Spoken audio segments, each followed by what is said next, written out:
السلام عليكم ورحمة الله وبركاته، أحبابي وأصحابي في كل مكان. معاكم أحمد الشاذلي من قناة المداح. يا رب تكونوا بخير. معانا النهاردة قصة صغيرة أوي بس إن شاء الله تعجبكم وتيجي نسمعها.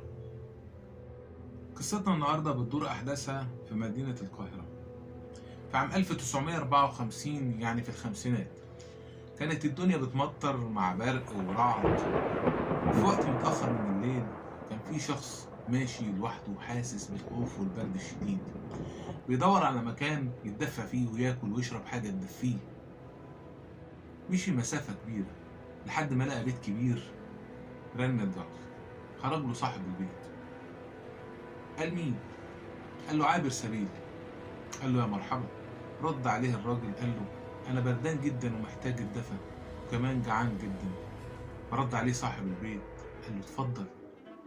دخل الراجل البيت، وأول ما دخل قعد قدام المدفأة على طول، وقعد هو وصاحب البيت قدام الدفاية. وبعد كده قام صاحب البيت وجاب له أكل وشرب وحاجة سخنة يتدفى بيها.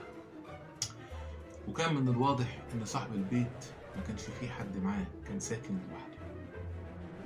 بعد كده صاحب البيت قال للراجل الغريب خد الجاكيت ده يدفيك الصبح وانت ماشي، لكن النهاردة انت ضيفي وبايت معايا.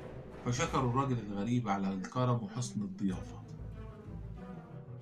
في اليوم التاني قام صاحب البيت يحضر لضيفه الفطار، ولما دخل الأوضة اللي كان فيها الغريب نايم ما لقاهوش.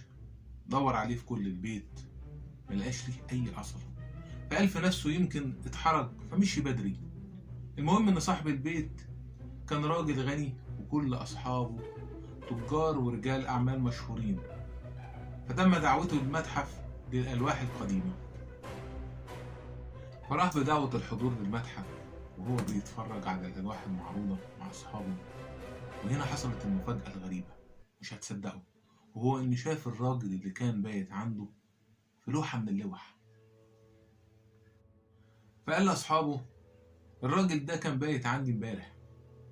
فقال واحد من أصحابه وهو مستغرب من كلامه الراجل ده ميت من أكتر من 50 سنة. رد واحد من أصحابه التانيين وقال له يا راجل يمكن حد شبهه. رد عليه قال له لا والله هو بعينه، حتى العلامة هي اللي في وشه. رد عليه صاحبه الراجل ده ميت من 50 سنة وأنا أعرفه. رد عليه صاحبه وقال له إن كنت مش مصدقني اسأل أي حد تاني غيري. المهم خدوا بعضهم وراحوا عند قبر الراجل ده، ولما وصلوا للقبر كانت الصدمة اللي ما كانتش متوقعة، وهو إن جاكيت الراجل اللي اداهوله امبارح ومشي بيه مرمي على الأرض. وبكده أحبابي وأصحابي في كل مكان نكون وصلنا لنهاية قصتنا الصغيرة دي. يا رب تكون عجبتكم. هي قصة بالفعل حقيقية وحصلت في الخمسينات. قصة غريبة ملهاش تفسير غير إن الراجل ده فعلا كان شبح، بس إيه السر ورا إنه يروح للراجل ده تحديدا؟ الله أعلم. يا رب تكون قصة عجبتكم يا رب، وأتمنى منكم الدعم بلايك وشير، وكمان تشتركوا في القناة عشان خاطر